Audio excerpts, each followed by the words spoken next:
Glamour world কথাটা শুনলেই চোখের সামনে ভেসে ওঠে এক রঙিন স্বপ্ন, এক রঙিন দুনিয়া যেখানে গ্রামগঞ্জ থেকে ছুটে আসে হাজারো ছেলে মেয়ে। পথ অজানা, অপেক্ষা শুধু একটা সুযোগের। স্যার, একটা কাজ দেবেন? এভাবেই একদিন আমিও শুরু করেছিলাম। একদিন স্বপ্ন ছিল শাহরুখ খান হব।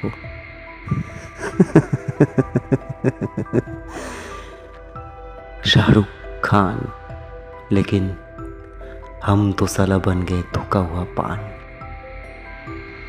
না, এটা নয় যে আমার যোগ্যতা ছিল না, কিন্তু যোগ্যতা প্রমাণের জন্য যে একটা মঞ্চ চাই, সেই মঞ্চটা কেউ দেয়নি, কেউ না। রোজ ভাবতাম আজ দিন বদলাবে, আজ নতুন কিছু হবে,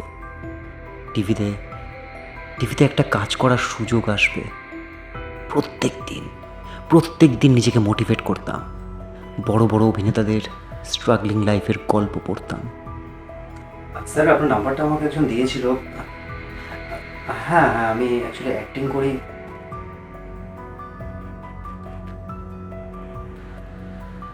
কিন্তু ধীরে ধীরে বুঝলাম সবই পিয়ারের খেলা, पैसों का खेल। কাঁচা বাদাম থেকে মাখা কাকু কিংবা ওই নাইটি ডান্স থেকে দিদি ভাইয়ের রান্না, সবই ইনফ্লুয়েন্সারদের খেল, पैसों का खेल।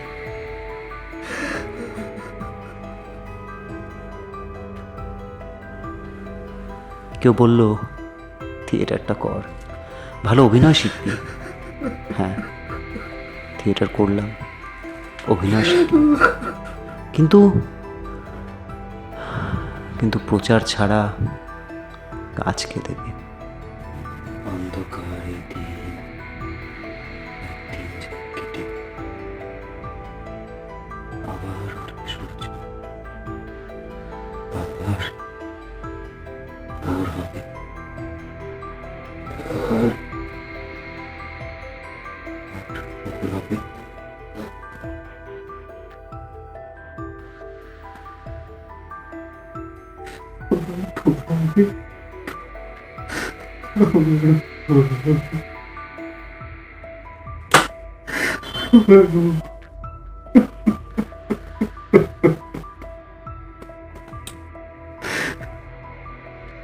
একটাই প্রশ্ন রোজ মনের মধ্যে উঁকিঝুঁকি মারত, কে আমি, কি আমার পরিচয়? আজব এক দুনিয়া যেখানে আপনার ইনস্টা ফলোয়ার্স ডিসাইড করে আপনার মধ্যে ট্যালেন্ট আছে কি নেই, আপনার অভিনয় সত্তা, আপনি কি শিখেছেন। না, এর ওপর নির্ভর করে কোনো কিছু ডিসাইড হয় না এখানে। হ্যাঁ, এটাই গ্ল্যামার ওয়ার্ল্ডের চরমতম সত্যি।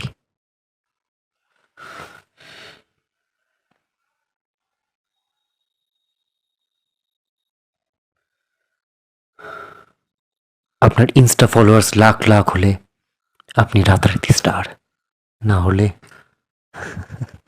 না হলে মারাও নিজের, থাক, সেটা না বলেই ভালো। তারপর একদিন